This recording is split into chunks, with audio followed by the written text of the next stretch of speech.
One of the confusing and I would say even misguided messages that has come out of purity culture is the application of sex within marriage.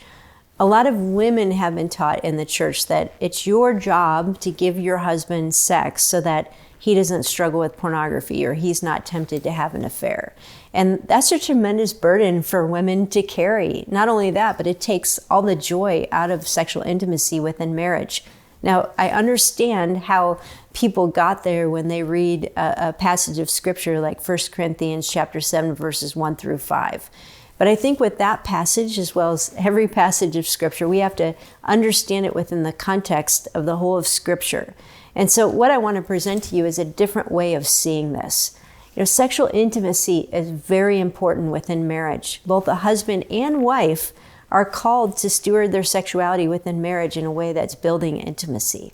That's very different than saying you have an obligation or a duty to meet your spouse's sexual needs, whether you're the husband or the wife, whether you have the higher sexual desire or the lower sexual desire.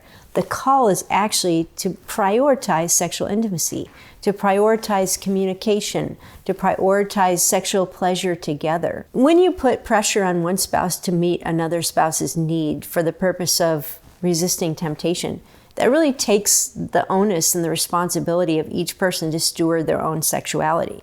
Think of it this way. We tell single Christians all the time that they need to deny themselves and steward their sexuality in a way that honors God.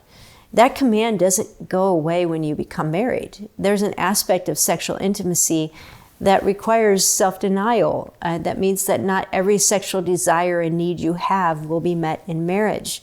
Whether you're single or married, your responsibility to resist temptation like pornography or an affair is yours. You own that. Your spouse doesn't own it.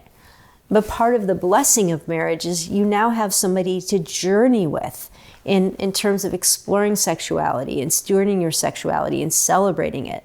And so my encouragement to the wife who is feeling that pressure is to say, first of all, that's not from God. God calls you to steward your sexuality in a way that honors Him. And second of all, part of stewarding your sexuality means building true intimacy. Not just checking a box to meet a need, not feeling an obligation, but feeling a call to minister to each other sexually. Pursuing sexual intimacy in that way, in the long run, is far more fulfilling, and it actually guards against temptation much more than just checking a box and having sex out of duty or obligation. And that's a call for both the husband and wife, that we steward our sexuality in a way that truly ministers to one another.